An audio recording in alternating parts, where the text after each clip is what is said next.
A man collapsed on the pavement, right in front of hundreds of stunned onlookers, his faded SEAL Team 3 cap skidding across the ground. Just moments earlier, he'd been shoved aside, accused of trespassing at his own son's graduation ceremony. But what no one in that crowd realized, this wasn't just any guest, he was a decorated war hero. A father who had given everything for his country and his child. Then, as security moved in to drag him away, 4 men in sharp black suits entered the venue. They moved as one, no words spoken, none needed. Who were they? Why did the principal freeze mid-sentence? And how did one student's tearful message ignite a nationwide movement overnight?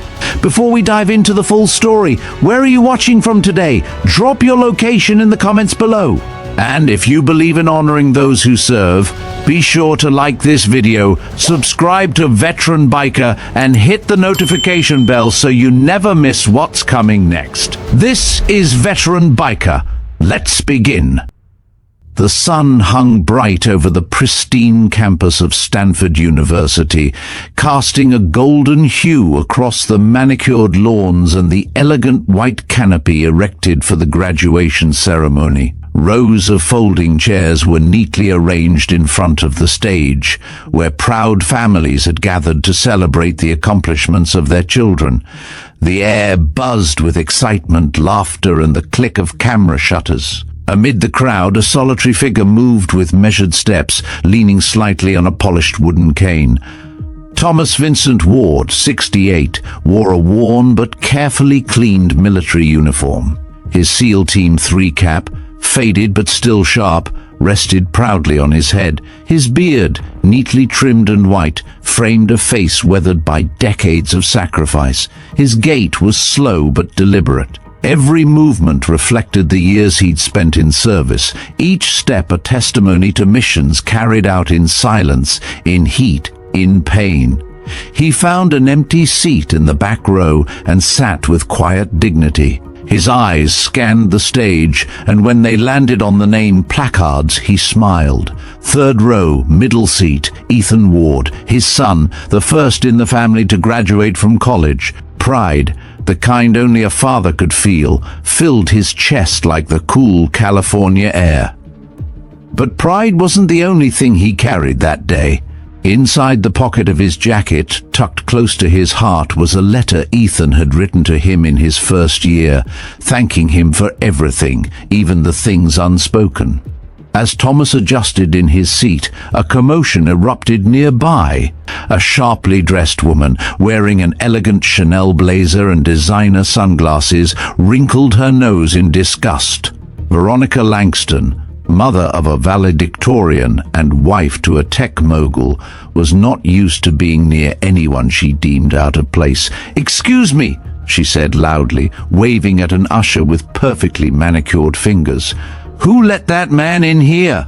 The usher hesitated. "Ma'am, he's a guest. Everyone is welcome." "Don't be absurd," Veronica snapped. "He's not from here. Look at him. It's offensive. Do something." More guests began to turn. Whispering started, subtle at first, then more direct. Some pointed, others took out their phones. 2 staff members walked toward Thomas. He looked up calmly, already aware. "Sir," one began, "we're going to have to ask you to move. This section is reserved." Thomas furrowed his brow. "Reserved for whom?" "For properly attired guests. This is a formal event and we need to maintain standards." Thomas stood slowly, eyes never leaving theirs. "My son is graduating. I'm not causing any trouble." The second staff member, a younger man, scoffed. "We've had complaints. If you could just step to the side." As Thomas began to move, his foot caught the edge of the mat. His cane slipped. He stumbled forward, falling hard onto the ground.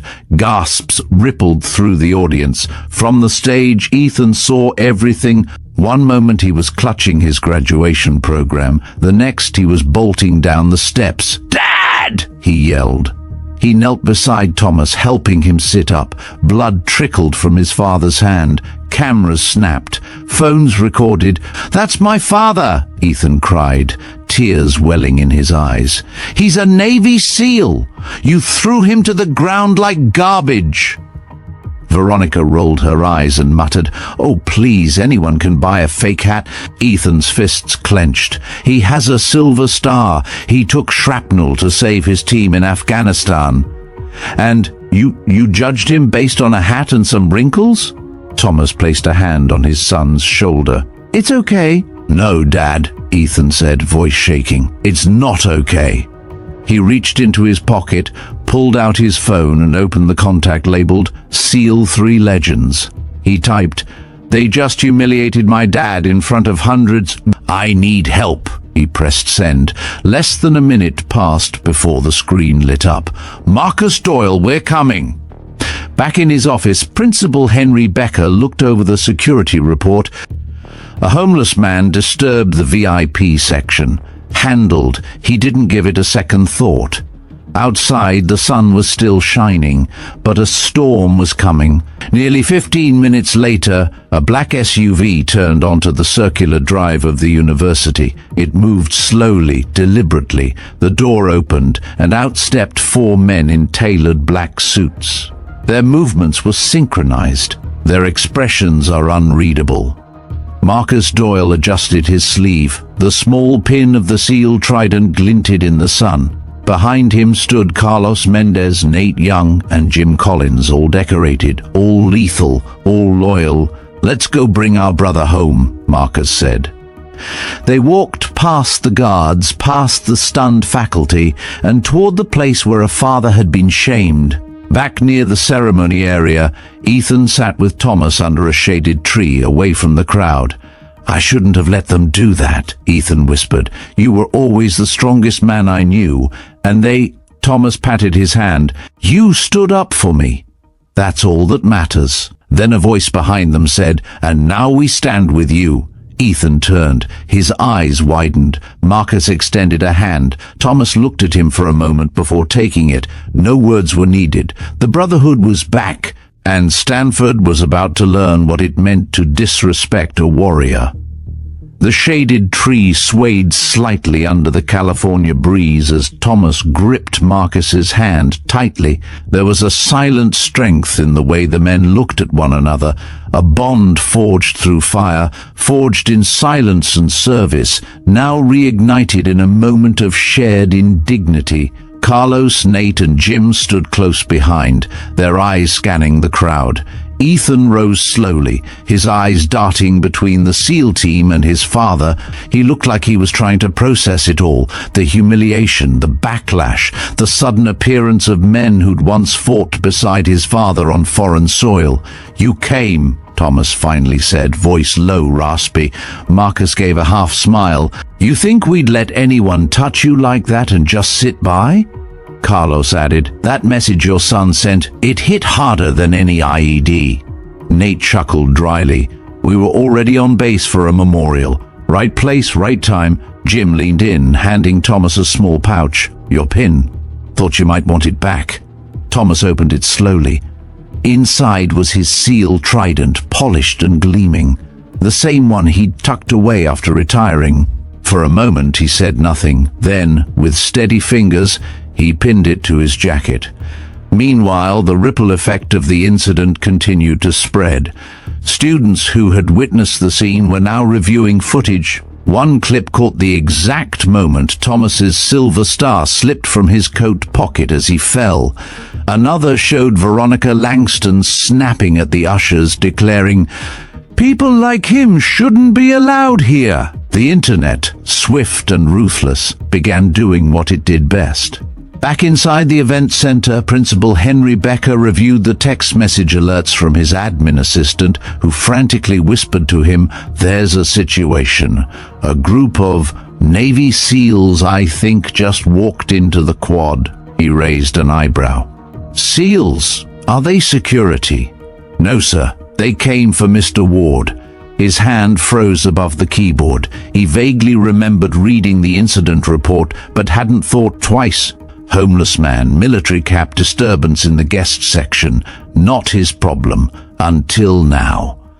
Outside, the graduation program continued. Names were still being called. Applause echoed like waves, but the real storm was building just past the trees. Marcus led the group toward the central gathering area where the incident had occurred. Students began noticing. Phones came out again. Murmurs grew. Who are they? Is that his dad? The guy they dragged out? Wait, are those medals? By the time the SEAL team reached the row of chairs where Veronica Langston was seated, a small crowd had begun to gather. Veronica, sipping a mineral water bottle, looked up, annoyed. I'm sorry, this area is reserved. Marcus didn't even glance at her. We're not here for you. Veronica flinched at the sharpness in his voice. Then behind her came the trembling voice of an older professor. Dr. Angela Tate, a tenured historian, stood up. Wait, are you Thomas Ward? She asked, looking at Thomas as he approached. Thomas nodded gently. You saved Captain Reyes in Kunar province, she whispered. I wrote a paper about that operation, the classified one. Thomas looked surprised. That file wasn't supposed to be public. I have clearance, she replied, now raising her voice. This man is not just a veteran. He's a war hero. He's the reason dozens of lives were saved in Operation Cinderfall. Gasps traveled through the audience. A younger student shouted, Is this true? Thomas sighed. I didn't come here for recognition. I came to see my son graduate. But recognition was already chasing him. Ethan, standing beside Marcus, turned to the crowd. They threw him out, not because he did anything wrong, but because they didn't like how he looked. More students gathered. The faculty. The ceremony hadn't stopped, but attention had shifted. Principal Becker walked briskly from the administration tent. Gentlemen, he said, trying to mask his nervousness, we should take this discussion off stage. Marcus stepped forward. Your staff humiliated a SEAL in front of his son during one of the most important moments of that young man's life. Becker swallowed. We weren't aware of his. You didn't care to ask, Jim said. You assumed. The crowd murmured in agreement. Someone shouted, We want him back in the seats. Another, Give him his place. Thomas tried to wave it off. I'm not here to start a scene. But Marcus shook his head. You didn't, they did. We're just here to end it. Veronica rose from her chair, face red. This is absurd. My husband donated millions to this school. This is not some public park. Carlos stared at her. And how many lives has your husband saved? She went silent. Principal Becker sighed, his image-conscious instincts kicking in. Mr. Ward, would you be willing to return to the ceremony if we restored your seat? Ethan interrupted. You didn't just take his seat, you took his dignity. Thomas put a hand on his son's shoulder again. It's all right, Ethan. Then he turned to Becker. If it means something to my boy, I'll go back. Becker nodded and motioned to the ushers. The SEAL team led Thomas through the aisle. Cameras captured every second. This time, no one dared to block their way. They passed Veronica, who now sat in stunned silence, her gaze fixed downward. As Thomas approached the seat in the VIP section, the entire row stood. One by one, guests rose to their feet. Applause began, hesitant at first, then growing. Ethan held out the chair for his father. Thomas sat. A graduate walked by and saluted him, then another. In the distance, the announcer resumed the ceremony. But a change had occurred, a shift in the air, in the hearts of those present. The moment had become bigger than a name on a stage. It had become about respect. It had become about redemption. And as Thomas sat tall among the guests, his eyes misted not from pain but from pride. Thomas sat still in the front row, his frame straightened despite the ache that pulsed through his leg. The applause had quieted now, replaced by a reverent hush that lingered even as the announcer called out more names from the podium. But few were listening anymore. The ceremony had taken an unexpected turn, and the moment had etched itself into every heart present. Ethan remained standing behind his father, watching the crowd with a mixture of defiance and awe. All the students who once mocked him for his father's modest life now looked at him differently. The whispers had changed from ridicule to respect. On the stage, Principal Becker adjusted his tie for the third time in a minute. His carefully rehearsed closing speech now felt inadequate. Behind him, the faculty exchanged uncertain glances. A shift had occurred, one they hadn't anticipated, one they were no longer in control of. Veronica Langston sat several seats down, her posture rigid, lips pressed into a line. She clutched her designer purse in her lap like it was a shield. Her son, Caleb, walked across the stage to receive his diploma with forced enthusiasm, clearly aware that the crowd's attention was elsewhere. Near the stage's base, a group of reporters had begun to gather. One of the faculty members, a younger professor named Julia Lynn, whispered to another, "They're here for the seal. They want an interview." Principal Becker heard it. He stepped back from the microphone and motioned for his assistant. "Do not let the press near him," he muttered. But it was too late. Social media had already done what bureaucracy couldn't contain. Clips from earlier, the fall, the confrontation, the return, were now trending under the hashtag #StandWithThomas. Celebrities, veterans and students from other schools were sharing the story at a rapid pace. Meanwhile, under the shaded canopy, Marcus, Carlos, Nate and Jim stood watch behind Thomas. Their presence wasn't aggressive, but it was commanding, a silent guard of honor, a reminder. "Feels like a mission, doesn't it?" Nate whispered. Carlos smirked. "A lot more cameras than last time." Jim, usually quiet, said, "But the stakes feel just as high." Thomas didn't say anything, but his fingers curled slightly, touching the pin on his jacket. The seal trident shimmered faintly in the sun. Then came Ethan's name. Ethan Ward, Bachelor of Science in Environmental Engineering. Thomas leaned forward slightly as Ethan stepped toward the stage. Every step his son took was full of purpose. He wasn't walking for applause. He was walking to finish a chapter that had cost his family decades. When Ethan shook hands with the dean, the cameras clicked again. But this time, the focus wasn't on a graduate. It was on the son of a SEAL, the young man who stood up when others looked away.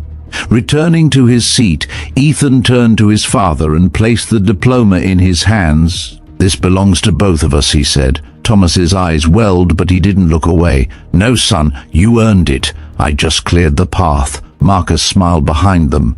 "You two are going to make half the country cry." As the ceremony concluded, Principal Becker took the podium. His voice was tight but measured. "Before we close today's commencement, I must address an earlier situation, one that has taught us a valuable lesson." Murmurs filled the crowd. Thomas looked up but remained still. "We made an error," Becker continued, "an error in judgment and character. For that, I offer a personal and institutional apology to Mr. Thomas Vincent Ward and his family." Polite applause followed, though it was hesitant. Becker stepped down quickly, his face pale. No one from the administration wanted to linger. After the ceremony, dozens of students and faculty came forward to speak to Thomas. Some shared personal stories of relatives in the military. Others simply wanted to say thank you. One young woman, Maya, said, "My dad served too, but I never stood up for him the way Ethan did for you. Thank you for both." Another student asked to take a photo with Thomas, then another, and another. Before long, a line had formed. Across the way, Veronica tried to slip away quietly, but a reporter stopped her. "Mrs. Langston, any comments on your confrontation with Mr. Ward earlier?" She froze. "No comment." "Were you aware he was a decorated Navy SEAL?" She turned sharply. "How was I supposed to know that? He looked—" The reporter raised an eyebrow. "Looked like what?" Veronica faltered. This is a distraction. My son graduated today." But the damage was done. The camera had already captured her tone, her expression, and most of all, her words. Back near the quad, Thomas finally stood to leave. His leg trembled slightly, but Marcus was at his side instantly. "You good?" Marcus asked. Thomas nodded. "I've walked off worse." Ethan joined them, slipping the diploma into a protective folder. "We should go. Mom's waiting at the house." As they walked toward the parking lot, students parted to let them through. Some saluted, some clapped.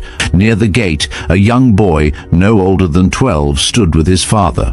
The boy pointed at Thomas and whispered something. The father approached nervously. "Sir, my son, he just wanted to shake your hand, if that's okay." Thomas smiled. "Of course." The boy extended a small hand. Thomas took it gently. "Thank you for serving," the boy said. Thomas looked down. "And thank you for remembering." As the team reached their SUV, Marcus opened the door for Thomas. "You sure you're okay with this going viral?" he asked. Thomas shrugged. "I didn't ask for it, but maybe it'll remind people what service looks like." Ethan added, "It already has." Back in his office, Principal Becker watched the news segment now running on every channel. The anchor's voice rang clear. Today's graduation at Stanford turned into a moment of national reflection when Navy SEAL veteran Thomas Ward was wrongly ejected from his son's ceremony, only to be honored by his fellow SEAL team moments later, a reminder that dignity doesn't wear a price tag and honor never fades. Becker leaned back, closed his eyes, and whispered, "We failed today." In the SUV, Marcus turned up the radio slightly. A broadcast was playing Ethan's short speech about his father. He looked over at Thomas. "You ever think you'd be trending?" Thomas chuckled, only for sneaking into a restricted zone. Laughter filled the car. Not just laughter, but healing. Ethan looked out the window at the school growing smaller in the distance. "It's crazy," he said. "All this started because someone didn't like your hat." Thomas nodded. "Then we made them look at the man beneath it." Silence settled, warm and reflective. And just like that, the ride home began, not just to a house, but to a place where dignity had been restored and legacy remembered. That night, the Ward household glowed from the soft lights of the porch as family and close friends gathered in the backyard. The aroma of grilled food wafted through the air, and laughter drifted above the crackling sound of a fire pit. But underneath the warmth of reunion was a current of disbelief, awe, and reflection. Thomas sat in his usual spot beneath the large oak tree, a spot he claimed ever since they'd moved into the modest home 2 decades ago. He had a flannel blanket over his lap, not because of the cold, but because his injured knee always ached more after long days. His wife, Grace, placed a warm mug of coffee in his hand and kissed the top of his head. "You shook the whole country today," she said gently. Thomas glanced up at her. "Didn't mean to—" "I know," Grace replied with a smile. "But maybe it needed shaking." Across the yard, Ethan spoke animatedly with 2 of his high school friends. He held his diploma like it was fragile, a symbol more sacred now than he'd ever imagined. Every few minutes, someone else approached him to ask what it had felt like. The moment his father stood back up, the moment the SEAL team arrived, the moment the crowd rose. Thomas watched from his chair, listening but not interrupting. Pride swelled in his chest, but it was tempered by the memory of the fall, the sting of gravel scraping his palms, the looks of disgust from people who hadn't even asked for his name. Jim Collins walked over with a plate in hand, got the last steak before Nate snatched it. Thomas took the plate. "Appreciate the rescue, soldier." Jim chuckled. "How are you holding up?" "Still processing. It's a lot." Jim nodded. "We're all proud of you. You stood taller than all of us today, and you didn't even have to say a damn word."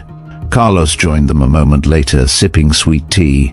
"Did you see what's happening online? Over 30 million views. Major networks are replaying it non-stop." Thomas shook his head slowly. "Never thought I'd trend for tripping over a mat." Carlos grinned. "You didn't trend for the fall. You trended because you got back up and you stood with grace. Inside the house, Grace answered the constantly ringing phone. She handled calls from distant cousins, fellow military spouses, even strangers who found the family's number online. Most were tearful, some just wanted to say thank you. Later that evening, Ethan wandered to his father's side. "Mind if I sit?" Thomas patted the bench beside him. They sat in silence for a while, listening to the fire crackle and the soft rustle of the oak leaves above. "You know," Ethan said finally, "I was embarrassed when you first said you wanted to wear the old uniform to the ceremony." Thomas smiled faintly. I thought people would stare. I didn't want to give them a reason to talk, and they did anyway." Ethan nodded. "Yeah, but not for the reasons I feared." Thomas turned to him. "Do you regret what you did?" "Not for a second." Thomas's hand rested on his son's shoulder. "Then we did something right." Behind them, Marcus approached, holding a tablet. "You might want to see this," he said, handing it over. Ethan tapped the screen. A well-known news anchor appeared. "Tonight, a story of honor, injustice, and the power of presence," the anchor said. What began as a moment of humiliation at Stanford University ended with a standing ovation that has captivated the nation. Clips of the ceremony played. Thomas falling, Ethan crying, the SEALs arriving, the entire crowd rising. Then, interview footage of veterans across the country sharing their reactions. One, a Marine amputee in Florida, said, "We've all felt invisible. But today, one of us reminded the world we're still here." Another, a Gold Star mother in Ohio, said, "That boy stood for his father the way every child should. And those men, that's brotherhood." Tears welled in Grace's eyes as she leaned in to watch. A clip cut to Veronica Langston is cut, followed by a reporter. "Mrs. Langston, has your perspective changed?" She paused, cornered. "I made assumptions. I regret that. Not an apology, but a crack in the mask." Back in the yard, the fire pit was now surrounded by a small group of veterans from the neighborhood, some of whom hadn't spoken to Thomas in years. They shared stories quietly, memories unearthed by the day's events. Nate Young leaned in. "You know what's wild? The Pentagon released a statement this evening. Official commendation for your service. They're issuing a formal acknowledgement on Veterans Day." Thomas raised an eyebrow. "That's unexpected." "Public pressure works wonders," Nate said. Grace returned with more mugs. "You deserve it, Tom. Always have." As the night grew deeper, the conversation softened. The SEALs didn't talk much about the missions, but they talked about the people, the ones who didn't make it home, the ones forgotten. Ethan sat quietly among them, listening, absorbing, and then, near midnight, he stood and raised his glass. "I want to make a toast," he said. Everyone turned. "To my father," he began, "who taught me that silence can be louder than any speech, and that standing back up matters more than never falling. To the men who showed me what loyalty looks like, and to every person out there who wears a uniform but doesn't ask for applause." He lifted his glass. "To dignity." The group echoed to dignity. They drank, and in that moment, beneath the stars and beside the fire, there was no Twitter, no cameras, no viral headlines, just men who had served, a son who had watched, and a legacy that had found its voice. The next morning brought more surprises. A large envelope arrived at the ward house with an official seal. Grace opened it and gasped. Inside was a handwritten letter from the President of the United States. "Mr. Ward, it is with deep respect that I acknowledge the events of yesterday. Your story has reminded the nation of what honor looks like, not in medals or parades, but in quiet strength and resilience. You are a credit to your country and to every father who stands tall for his family. With gratitude, President James Carter." Underneath the letter was a special invitation to be honored during the upcoming Independence Day ceremony in Washington, D.C. Thomas stood silently for a long time. "I didn't think anyone noticed," he said softly. Grace held his hand. "They do now." Ethan grinned. "Guess we better book flights." As the family gathered around, Marcus looked at the letter and said, "Guess we've got one more mission." Thomas chuckled. "You boys coming to DC?" Jim raised his hand. "Wouldn't miss it." Carlos nodded. "Not after all this." And just like that, a new chapter began. Not just for Thomas, but for every veteran who saw themselves in his silence, in his fall, and most of all, in his rise. The following week moved like a whirlwind. What began as a deeply personal moment between a father and son had now evolved into a national conversation. News anchors debated the treatment of veterans. Morning shows featured interviews with psychologists discussing public assumptions about appearances. Veterans organizations across the country sent messages of support. Inside the Ward household, the living room became a command center. Letters, emails, flowers, and gifts poured in, more than they could open in a single day. Grace handled most of it, her natural calm keeping the chaos organized. Ethan, now back from a short celebratory trip with his closest friends, had started fielding interview requests. He turned down most of them, choosing instead to spend time helping his mother respond to the outpouring of public gratitude. Thomas, meanwhile, remained unchanged. He still took his morning walk, albeit a little slower, still read the paper with a mug of coffee, and still refused to let the fame distract him from the simplicity of his life. But beneath his quiet composure, a part of him wrestled with old memories. The respect he now received stood in sharp contrast to the silence he had endured for years, the times he was ignored, overlooked, or mistaken for someone without value. It was strange, vindicating, and bittersweet. One morning, Thomas sat alone in the backyard, sunlight warming his face.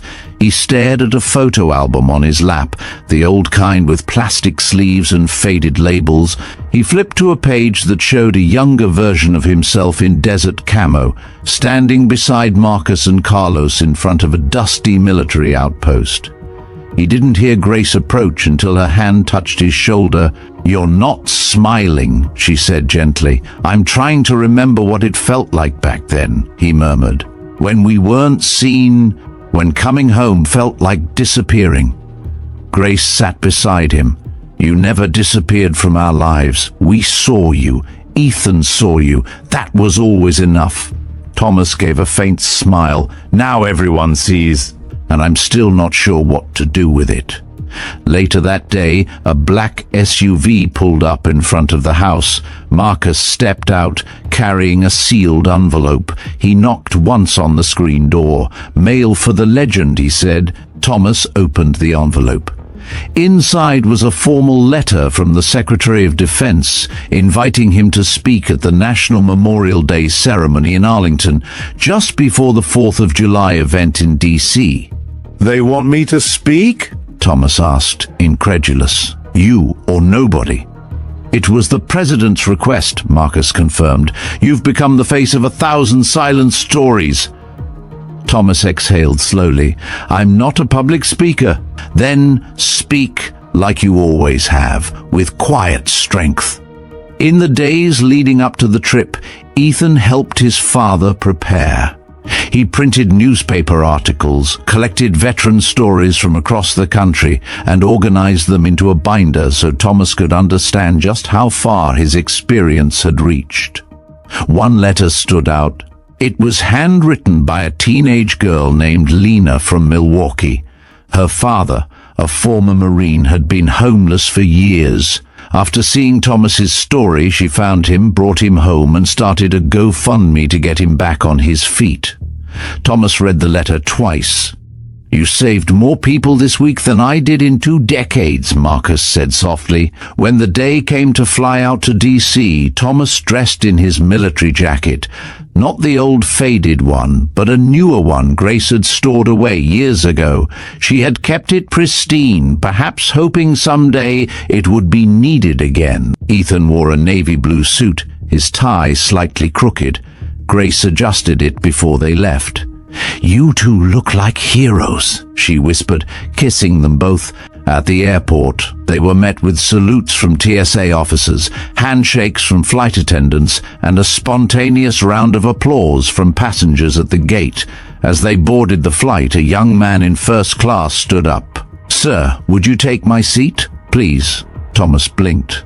"That's not necessary. It is to me," the man said. "My grandfather served. He never got a thank you. I get to give one to you." Thomas accepted, humbled. He spent the flight in quiet thought, Ethan beside him, reading the binder of letters once again.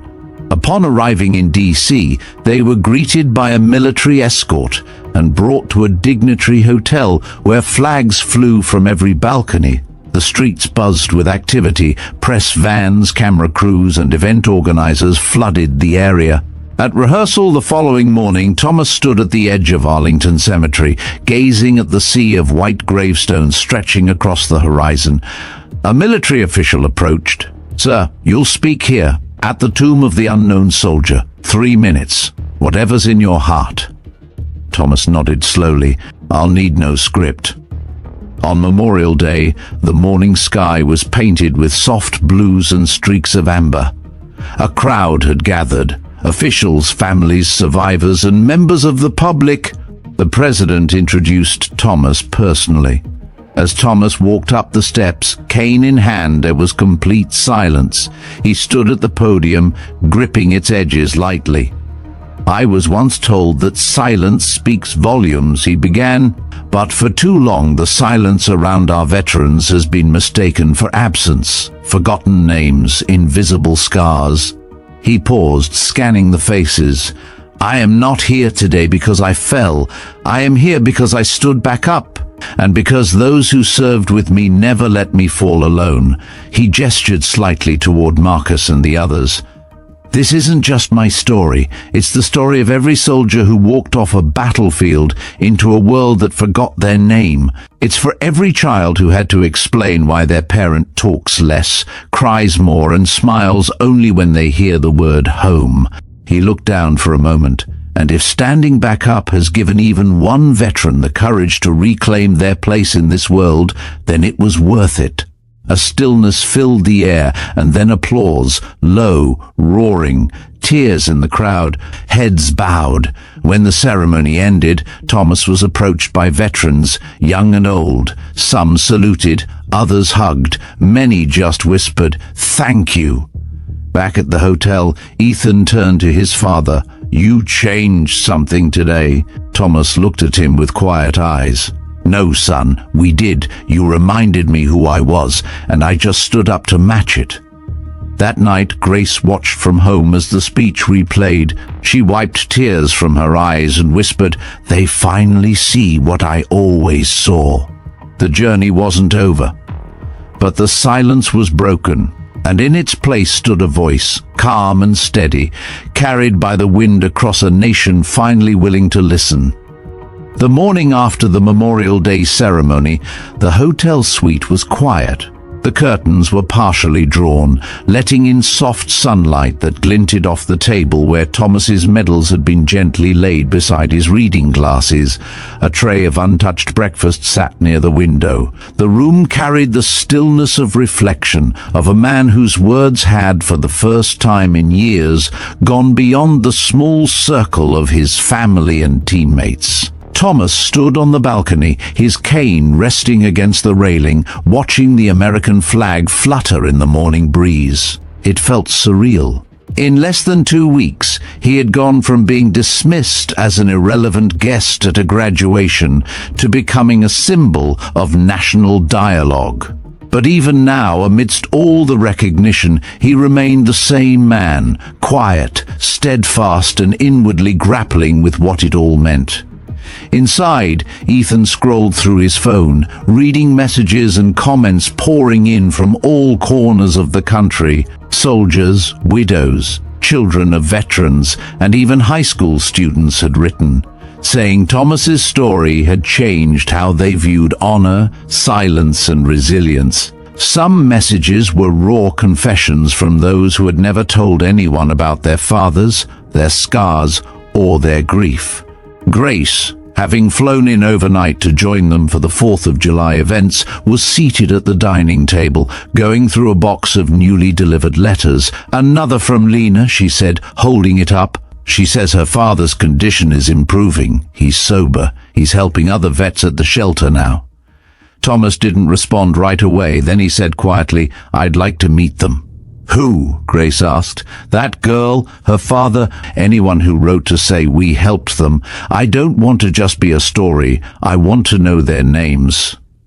Ethan looked up. "We could organize something, make a tour, share their voices the way ours got shared." Thomas turned, thinking aloud. Not interviews, not speeches, just rooms, shared tables, eye contact, a place where the silence isn't awkward anymore. That idea took root faster than anyone expected. By the time the 4th of July arrived, Thomas's story had already inspired the creation of an initiative, the Seal Table Project, a traveling series of roundtables hosted in cities across America, bringing together veterans and civilians to talk, to listen, and to bridge decades of misunderstanding. But before any of that began, there was still one more event to face. The nation's Independence Day ceremony. Held on the National Mall, it drew tens of thousands of attendees. This year, Thomas Ward had been selected as the honorary flag bearer, a title rarely granted to a non-active serviceman. The announcement had sent waves through military and civilian circles alike. For many, it was a long overdue gesture. For others, it was a chance to stand beside a man who represented something they'd never found words for. As they prepared for the ceremony, Thomas was fitted for a formal uniform. He stood awkwardly in front of the mirror as a tailor adjusted the hem. "I feel like I'm impersonating my younger self," he muttered. Grace chuckled behind him. "No, you're reminding everyone that he never left." The day of the event dawned with clear skies and a breeze that kept the flags fluttering against a backdrop of marble and monuments. Crowds flooded in from every direction. Marcus and the rest of the SEAL team had returned to join Thomas. They moved quietly through the staging area, nodding at those who greeted them. As Thomas stepped onto the main pathway, a military band began to play a slow, reverent anthem. All eyes turned. He carried the flag with both hands. No cane, no support. Every step was slow but unyielding. A hush spread through the crowd like a wave. Phones rose, hands covered hearts. Some people saluted, others wept. Behind him, Ethan walked beside Marcus, holding the ceremonial program. Ethan had been invited to speak briefly at the end of the event, something Thomas hadn't known until that morning. When the march ended and the flag was placed at the center podium, the crowd erupted into cheers. Fireworks hadn't even begun yet, but the sky felt like it was already lit. As the ceremony closed, Ethan stepped forward. "I was told I have 3 minutes," he began, "but I only need 1. He paused. "My father never asked to be seen. He spent his life making sure others could be. He wore silence like armor, dignity like a second skin. And when the world tried to push him into a shadow, he stood. Not to be admired, but to remind us all what honor truly looks like." He stepped back. The crowd stood as one. That night, as fireworks painted the sky over Washington, Thomas stood again on a balcony, this time with his family and team beside him. Ethan, Grace, Marcus, Carlos, Nate, and Jim toasted quietly to a new mission, Marcus said. "To new voices," Grace added. Thomas raised his glass. "To those who never came home, and to those who never stopped waiting." The next morning, their departure was delayed. A crowd had gathered outside the hotel, not press, not paparazzi, just people. People who wanted to shake Thomas's hand, to say thank you, and to hug Ethan. Among them were Lena and her father. Thomas saw them and stopped. "You came," he said, stunned. Lena nodded, holding back tears. "We had to." He wanted to thank you himself. Her father, still gaunt but standing tall, extended his hand. "You reminded me what it meant to serve, what it meant to matter." Thomas gripped his hand with both of his hands. "You always mattered." Sometimes the world just forgets. Our job now is to help it remember. And with that, a man who had once sat silently at the back of a graduation, overlooked and discarded, had become the voice for millions, but more importantly, he had passed the torch to a generation who would never again allow silence to mean erasure. The story was no longer just about a graduation. It was about a return, a restoration, and the unbreakable bond between a father, his son, and the truth that dignity, when it stands for something, can move a nation. Months passed, but the story refused to fade. Everywhere the Ward family went, they encountered new faces: veterans, students, single mothers, immigrants, people who had watched, listened, and felt seen because of what had happened on that graduation day.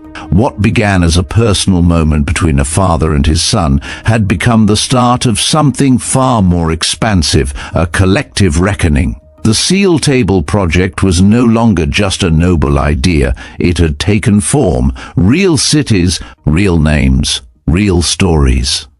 The tour began in Milwaukee, where Thomas and Ethan met Lena and her father again. This time at a packed town hall. The auditorium, usually used for budget hearings, was filled with folding chairs, round tables, and the sound of shared history. There were no podiums, no press, no performances, just voices. A young woman named Trish stood and told the room about her brother, a Marine who came back from Iraq but never found his way home. She hadn't talked about him in 5 years. That night she did, and when she finished she cried, not because of pain, but because someone finally listened. In Chicago, a retired Navy cook named Alfred stood slowly, supported by his daughter. "I never saw combat," he said. "I just made food. But I fed men who did, and when I came home people said, 'Well, you were just in the kitchen.' I stopped telling anyone I served. Until now." Thomas reached across the table and clasped his hand. "You served. That's what matters." In Denver, an entire middle school history class attended the event. Their teacher had used Thomas's speech as a lesson on civic duty and moral courage. One student, nervously clutching her notebook, asked, "How do you know when it's the right time to stand up?" Thomas paused before answering. "It's always the right time, but sometimes the world needs to be quiet enough to hear you." In every city, the impact deepened. Veterans brought their children. Children brought their grandparents. Strangers shared tables like family. The project was healing in ways no one had expected, but it also drew attention. Not everyone was pleased. An opinion columnist from a major outlet published a piece titled, "Hero Worship is Not Policy." It argued that Thomas's story, while powerful, risked creating emotion-based activism without systemic reform. Thomas read the article silently. Then he folded it and slid it across the table to Marcus. "I'm not here to be worshipped," he said. "I'm here to be heard. If that makes people uncomfortable, good." Ethan, meanwhile, was drawing attention of his own. He'd been offered a job at a high-profile environmental firm in San Francisco, one that had seen his graduation speech and wanted to make him their youth ambassador. He turned it down. "I'm not finished walking this road with my dad," he told them. But with each city, each night, it became clear that their mission was growing faster than the small team could handle. At a round table in Atlanta, a local veteran named Sheila leaned in and said, "You need help. You need structure. This isn't just stories anymore. It's movement." And so, with the help of volunteer coordinators, non-profit partners, and pro bono lawyers, they began the process of turning the Seal Table project into a national non-profit. Its mission: bridge the gap between civilians and service members, restore dignity, normalize dialogue. Its logo: a single empty chair at a round table draped in a flag. Its motto: there's always a seat. Back in California, Grace managed operations from home, coordinating schedules, answering emails, and reviewing funding proposals. She hadn't imagined herself stepping into a leadership role, but now people called her the spine of the movement. One night, After a particularly long Zoom call, she sat on the porch with Thomas. The stars overhead shimmered faintly. "Did you ever think we'd be doing this?" she asked. Thomas leaned back, hands behind his head. "No, I thought my part of the story was done." "It never was," she said. "It just needed the right moment." And then came an invitation neither of them had anticipated. The White House. A formal request was issued for Thomas and Ethan to attend a roundtable hosted by the First Lady, an event focused on veteran mental health and reintegration. But this time, they weren't just guests. They were the keynote. At the event, seated among high-ranking officials, therapists, social workers, and military spouses, Thomas told a story he'd never shared before, not even with Marcus or Grace. He spoke of the day he came home. Not to a parade, not to a welcome, but to silence. He sat in his car for hours before walking into the house. He avoided mirrors for months. Ethan listened, stunned. Grace placed her hand gently over Thomas's. "And now," Thomas concluded, "I've learned that the worst silence is the one we inflict on ourselves." The room was silent, then rippled with applause. The First Lady stood and thanked him for his honesty. As they exited the event, a staffer ran up and whispered something into Ethan's ear. He turned to his father. "The President wants to see you," privately.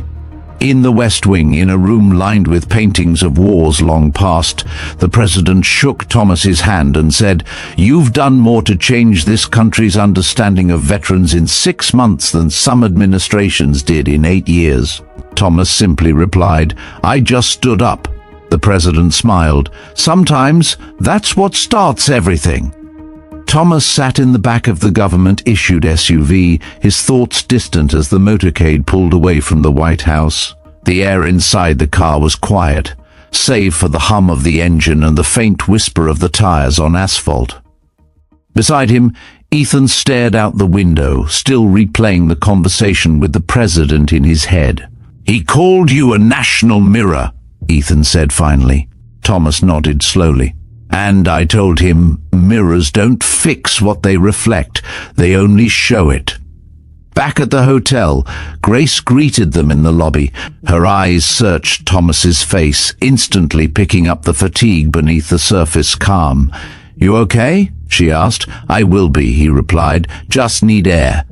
That evening, Thomas found himself walking alone through the National Mall. The lights were low, the monuments bathed in soft glow. He stopped at the Vietnam Veterans Memorial and let his fingers brush across the cold, etched names of men he had never met, but who had walked the same path. He felt the weight of them all. Behind him, soft footsteps approached. "Didn't think I'd find you here," Marcus said, his voice low. Thomas turned but didn't speak. "They're calling you the new face of resilience, you know," Marcus continued. "There's talk about awarding you the Presidential Medal of Freedom. I don't need medals." Marcus nodded. "Yeah, but maybe someone else does. Someone watching, someone invisible who needs to know they still matter." Thomas exhaled slowly. "Then let's make sure they know." The next morning, Thomas addressed a gathering of senior Pentagon officials. He didn't use a podium. He stood in front of them, hands at his sides, and spoke the way he always had, calm, deliberate, direct. "I'm not here to criticize," he began. "I'm here because I know what it feels like to disappear. I know what it feels like to wear silence because you think no one wants the truth. I know what it means to be thanked at parades and forgotten in hospitals." He paused.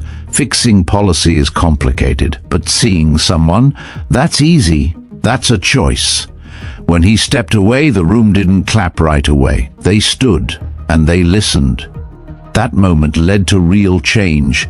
Within weeks, the Department of Veterans Affairs announced new funding for mental health services, prioritizing peer-led programs inspired by the SEAL table model.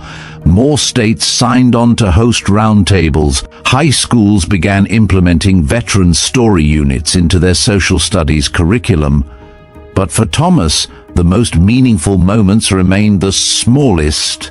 Like when he visited a halfway house in Detroit and a young veteran named Malik broke down in tears after simply being asked, "How are you?" Or when he received a letter from a prison inmate in Texas who said Thomas's story had convinced him to reconnect with his estranged daughter after 12 years of silence.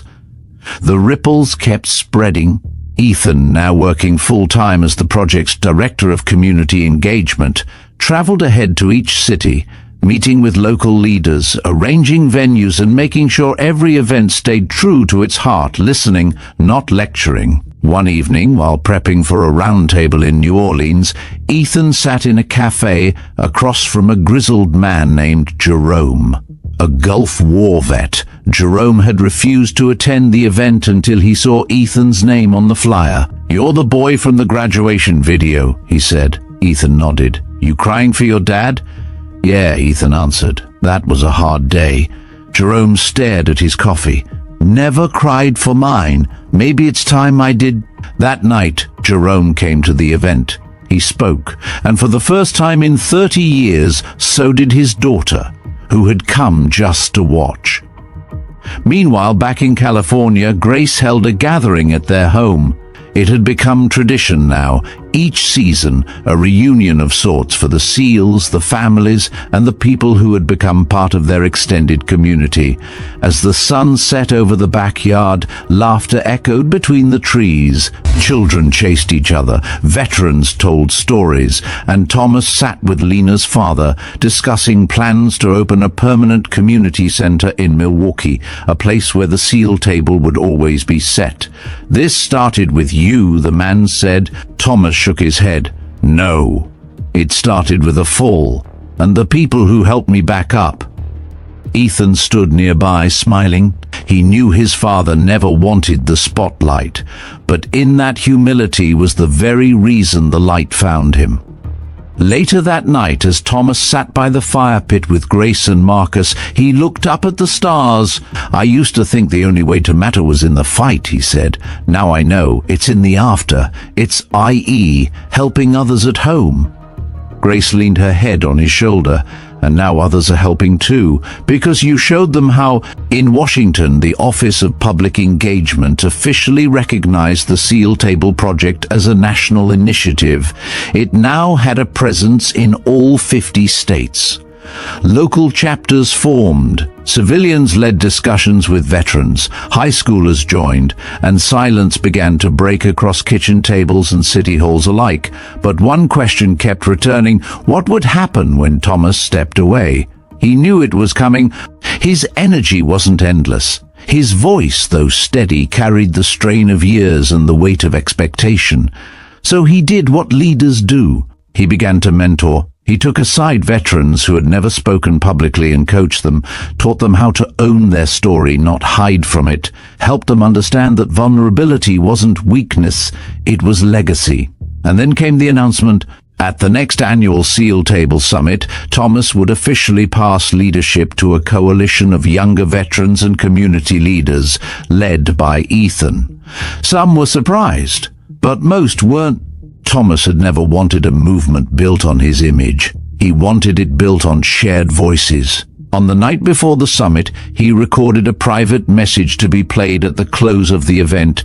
In it, he said, "The table was never mine. It was always ours. I just pulled up the first chair. Now it's your turn. Keep it full, keep it honest, and never ever let anyone sit alone again." When the video ended at the summit, the room stood in silence. Then Ethan, now fully stepping into the role his father had shaped without realizing it, stood up, walked to the center, and said, "We don't move forward by forgetting the past. We move forward by honoring it and inviting it to sit beside us." Applause thundered. The torch had passed, and the fire it lit would not be extinguished. The summit marked a transition, not an ending. Though Thomas Ward had officially stepped back, his presence was still felt in every handshake, every pause before a veteran began to speak, every nod between strangers across a round table. The SEAL table project no longer needed him at the center to carry its weight, because it now belonged to everyone who had ever pulled up a chair. The newly formed leadership team, with Ethan as executive director, began rolling out initiatives that extended beyond conversation. They launched mental health workshops, partnered with schools for curriculum support, and developed a mobile app to help veterans locate and join local roundtables. The movement had evolved, but for Thomas, this new quiet was both welcome and foreign. He and Grace had returned to California. Their home, once a hub of schedules and activity, had grown still again. Yet the stillness wasn't empty. It was full of memories of peace, of purpose fulfilled. Thomas spent his mornings tending the small garden behind the house and his evenings writing by hand, something he hadn't done since the military. Not for speeches, but for himself. Letters, reflections, legacy. One afternoon, Grace brought him a letter that had arrived with no return address. It read, "Mr. Ward, you don't know me. I watched you get pushed at that graduation, and I hated myself because I once did the same thing to a man outside a gas station.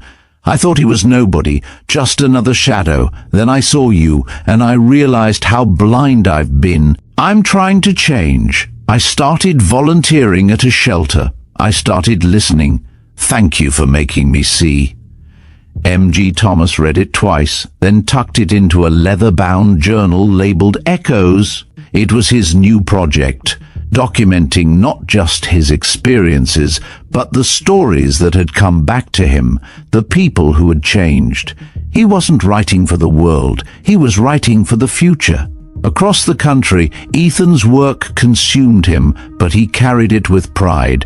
He had his father's sense of calm and his mother's organization, the perfect bridge between vision and reality. One day, at a regional SEAL table event in Portland, a young Navy medic named Raquel approached him.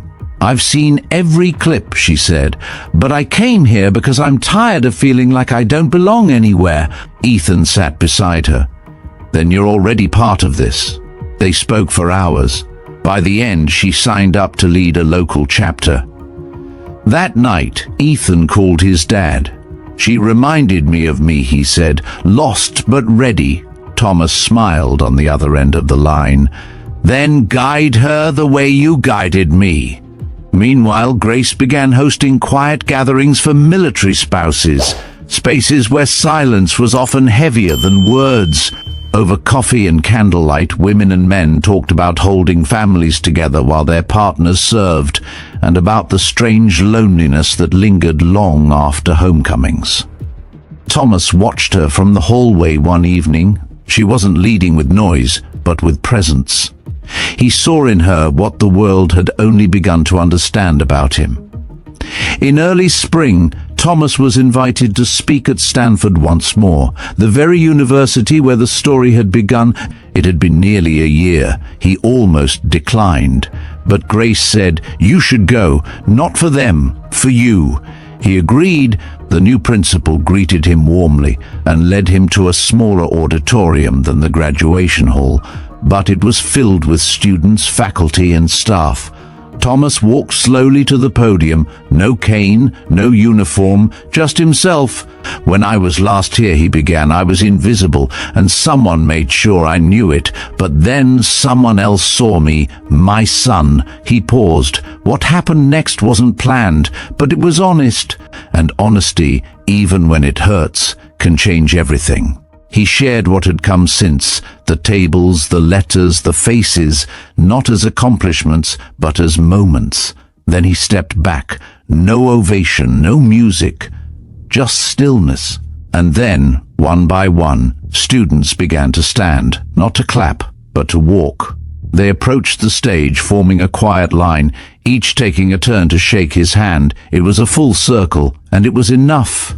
That night, Thomas sat with Grace on a bench near campus. "It's quieter this time," he said. Grace smiled. "Sometimes healing doesn't roar. Sometimes it just settles." They sat in silence, not because they had nothing to say, but because they no longer needed to fill the space. Back home, Thomas added a new entry to his journal. March 24th, I returned not to be honored, but to honor where the silence first began. And this time, I walked out whole. The chapter was closing, but the story was far from over. Spring gave way to summer, and with it came anniversaries of speeches, of homecomings, of silent stares turned into stories. On the 1-year mark of the original graduation incident, Stanford hosted a remembrance event. Not a ceremony, not a pageant, just a gathering. It was held not in the great hall, but in a courtyard beneath the wide oak trees near the old guest seating area. Ethan stood near the back, scanning the space. He hadn't told his father about this event, not because he was hiding it, but because he wanted it to be more than a formality. He wanted it to be a surprise, a gesture that asked for nothing. Thomas arrived with grace just as the sun dipped behind the horizon. There were no banners, no microphones, just students, some new, some who had been there a year ago, and chairs arranged in a circle. He paused, taking it in. Then he looked at Ethan. "You planned this?" Ethan shook his head. "They did. I just told them your story." One by one, people began to share, not about the event itself, but about what had changed in their lives since then. One student talked about reconnecting with her father, who served in Korea. Another said he switched his major to public service. A staff member, who had once overlooked Thomas that day, stood up and admitted she hadn't spoken to a veteran before him. "I'm sorry," she said. "You reminded me how much I still need to learn." Thomas didn't say much. He just nodded, and that was enough. After the gathering, as people began to leave, a young boy about 10 years old approached Thomas. His mother walked closely behind. "Hi," the boy said, eyes wide. "Are you the man from the video?" Thomas smiled gently. "I guess I am. My dad showed it to me. He's a soldier too. He says you're brave. But I think you're just nice." Thomas knelt slightly. "Nice can be brave too." The boy hugged him, then ran back to his mom. Grace placed a hand on Thomas's back. "You're leaving pieces of yourself behind, you know," he exhaled. "I hope they grow into something better." In the following weeks, Ethan traveled more than ever. He was invited to speak at colleges, to military bases, and even to high schools in small towns, where stories like his father's often went unheard. But the more he spoke, the more he realized something important. His voice wasn't meant to echo his father's, it was meant to follow it and then diverge. In Oklahoma, after a long queue and a session, a teenage boy named Carlos asked, "Do you think I could ever do what you did for your dad?" Ethan didn't hesitate. You don't need a national moment to do something powerful, you just need a reason. And the courage to act when the moment comes. Carlos nodded, eyes serious. "My brother's coming home next month. I think I'll be ready."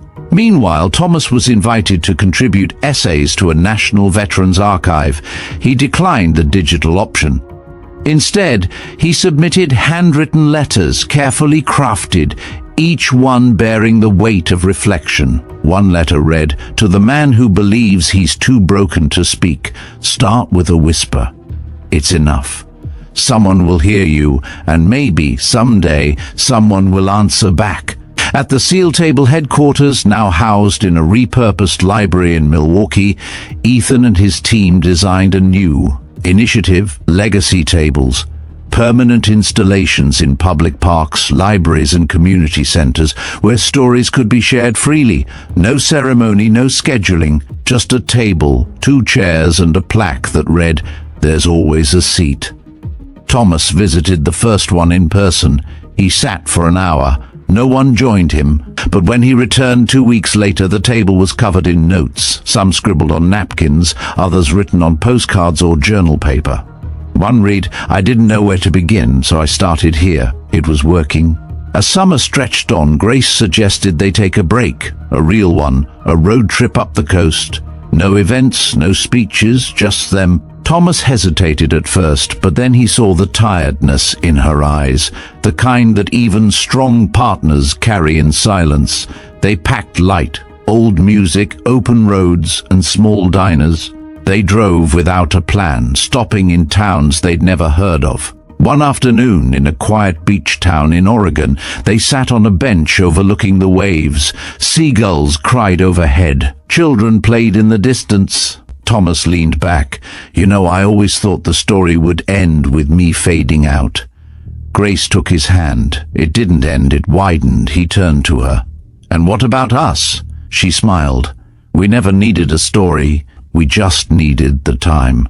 Later that night, back in their motel, Thomas received a message. It was a photo. Ethan at a legacy table in Arizona, seated beside an elderly man in a wheelchair and a young girl reading something aloud. Below the image was a single caption: "The table is full." Thomas sat for a long time with the phone in his hand. Then he whispered, "Good." He stepped outside onto the small porch and looked up at the stars, not searching, just grateful. Autumn arrived quietly, painting the hills behind the Ward home in strokes of amber, rust, and gold. The air turned crisp, and with it came a softer rhythm to life. The national attention that once burned hot around the Ward family now settled into something quieter, something deeper. It was no longer about viral videos or headlines. It had become a culture. The Seal Table project had blossomed into a permanent part of the national fabric. Its presence was subtle but powerful, like a lighthouse for those who didn't know where to go. More than 600 legacy tables now dot the country, from coastal parks in Maine to bus stations in Albuquerque. People didn't just sit, they wrote, they listened, they remembered. Ethan had grown into his role with a confidence that surprised even him. He still called his father often, not for advice, but to share moments. Like the time a homeless veteran in Seattle used a legacy table to find his estranged son, or when a middle school in Atlanta held its first round table, and 12-year-olds cried while listening to a local vet talk about losing his best friend. Thomas listened to these stories with a soft nod, always followed by the same words, "Keep going." But he had begun to write less, not out of sadness, but out of a quiet sense that he had said enough. His journals, 7 of them now, were stored in a cedar chest beside his desk. Each one was dated, marked with location TAGS, and titled by emotion: gratitude, resilience, shame, stillness. One evening in late October, Grace found Thomas standing by the porch with his hand resting on the back of his chair. "It's time," he said simply. "For what?" "To finish my last entry." He sat at his desk for an hour, the window open to let in the sound of wind-rustled leaves. Then he wrote, "I once thought silence was my only language, but now I know shared silence is a conversation too. This story was never mine alone. It belonged to everyone who ever felt forgotten. And to the ones who chose to remember, if you're reading this someday, know that the seat is still here, and so am I. W." He closed the journal and slid it into the chest. Weeks later, a request arrived. The Library of Congress wanted the journals, all of them. They offered to digitize them, archive them, and create a public exhibit titled "The Table That Spoke." Thomas was hesitant. "They're not mine anymore," he told Grace, "but I don't want them behind glass." She nodded. "Then let's build a room where they can still be touched." And that's what they did. With support from donations and local veterans groups, the Ward family helped open the listening room, a simple building in their hometown that held every journal, every letter, and recordings from tables across the country. Visitors could sit, read, and even leave behind their notes. It became a living archive. On opening day, hundreds came. Veterans, students, teachers, and children. Ethan stood at the entrance beside his parents, greeting people one by one. Inside, near the back, a teenager sat silently with a notebook, tears streaming down his cheeks as he read a story Thomas had written about a fellow soldier who never made it home. Another man, in his 70s, knelt beside a case containing Ethan's handwritten graduation speech. "You carried him so he could carry us," he whispered. Outside, the local high school marching band played softly as visitors flowed in and out. At sunset, Thomas stood alone inside the room.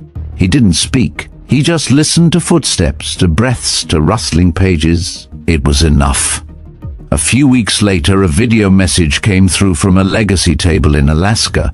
A young woman named Mira, a Coast Guard veteran, stood in front of the table and said, "I didn't think I mattered anymore. But someone left a note here that said, 'You're not done yet.' I don't know who wrote it, but it saved me, so thank you, whoever you are." Thomas watched it twice, then again. That night he sat down and wrote one more letter, not for his journals, but to Mira. He simply wrote, "Sometimes we leave our words behind so that others can walk ahead. You're not done, neither are we. TW." In December, the White House announced that Thomas Ward would be one of 5 honorees to receive the Presidential Medal of Freedom. The ceremony would take place on Veterans Day the following year. Thomas accepted, but only on one condition that Ethan presented. After much consideration and rewriting the ceremony protocol, the administration agreed. The following year, on the National Mall, in front of a sea of people, Thomas stood next to the president and Ethan. Ethan's voice was steady. "When I was a child, my father didn't teach me how to speak. He taught me how to listen. And in doing so, he gave the world back its forgotten stories." As he placed the medal around his father's neck, the crowd erupted. Thomas closed his eyes, not in pain, not in regret, but in peace. Later that night, they returned home. Grace made tea.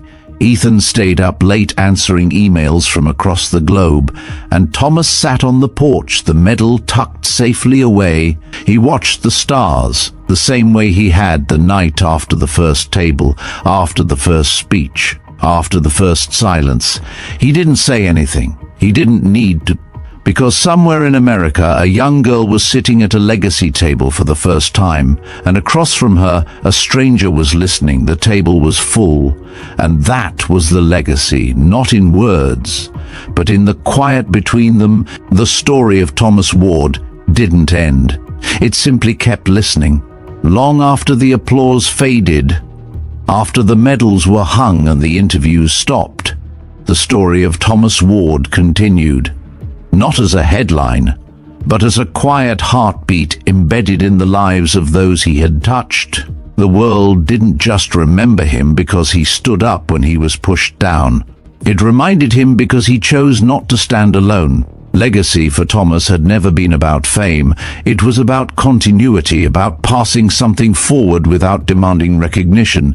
In that sense, his journey never truly belonged to him.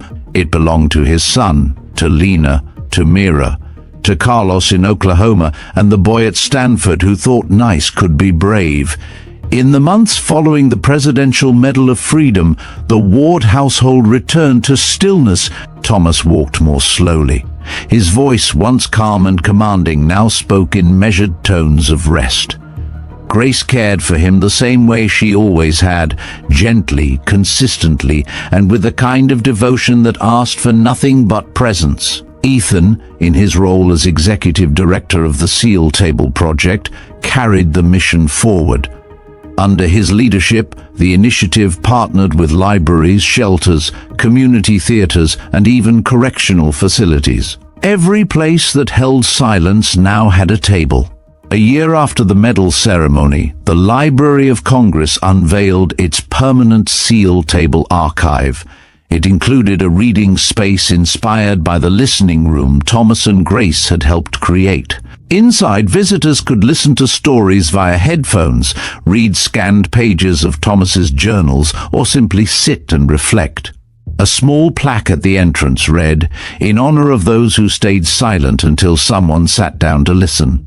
Children came on school trips, veterans brought their families. Some visitors left without saying a word, but many returned, notebook in hand, ready to begin. Ethan continued to receive letters every week. Some were typed, some handwritten, some were left anonymously at tables across the country. A common line emerged in many of them: I didn't know how to start. So I started here. And that was the gift Thomas gave the world. Not an answer, but a beginning. He showed us that courage doesn't always arrive with noise. Sometimes it comes slowly, in the act of sitting down beside someone who feels invisible, in saying simply, "I see you." In his final public letter, published the week of his 71st birthday, Thomas wrote, "The day my son lifted me wasn't the beginning of my dignity. It was the moment the world caught up to what I already knew, that we are more than our uniforms, more than our silence, more than the mistakes people make when they fail to look deeper. This table was never built from wood. It was built from willingness, from listening, from staying. And you don't need a movement to begin it. Just a chair, just a moment, just a heart ready to listen." That letter now hangs framed inside the original listening room in California. Visitors still leave notes beneath it, still touch the wood of the table, still close their eyes and breathe in the stillness like it's sacred, because it is. At its core, the story of Thomas Ward was never about a graduation or a fall or a medal. It was about what happened in between, the pause between words, the look between father and son, the silence that passed through a room and didn't break it, but built it. And that's why today, someone like you is still here, still watching, listening, because maybe you felt invisible too. Maybe you've known someone who was pushed to the edge, not by violence, but by indifference. Maybe you've wondered if your voice mattered. Let this story be your answer. Let Thomas's silence remind you that presence is its form of power. That dignity is not something anyone gives you. It's something you hold, even when the world forgets. Especially when the world forgets. As this story comes to a close, remember you are invited to the table. Wherever you are, whoever you are, there is a seat for you. And you don't have to say everything. Just be willing to begin. If you've been moved by this journey, if you've seen yourself in Ethan's fire, in Grace's grace, or Thomas's quiet strength, then we hope you'll carry it forward. Share it with someone. Talk to someone who's sat alone too long. Ask the question that Thomas taught us to ask, not with words, but with a chair pulled close. Will you sit with me? This has been a story from Veteran Biker. Thank you for staying with us through to the end. It means more than you know. If this story touched your heart, we welcome you to subscribe and be part of this growing community, where stories of sacrifice, honor, and resilience are never forgotten. We'd love to hear from you. What part of this journey spoke to you the most? Or perhaps you carry a story of your own. If so, share it in the comments below. And if you see another voice there, reach out, remind them they're among friends here. More stories are waiting for you now. Just look to your screen, each one a quiet testament to the courage and dignity that still walks beside us every day. Until we meet again, keep listening, keep remembering, and wherever life's road leads you, ride safe and ride with heart.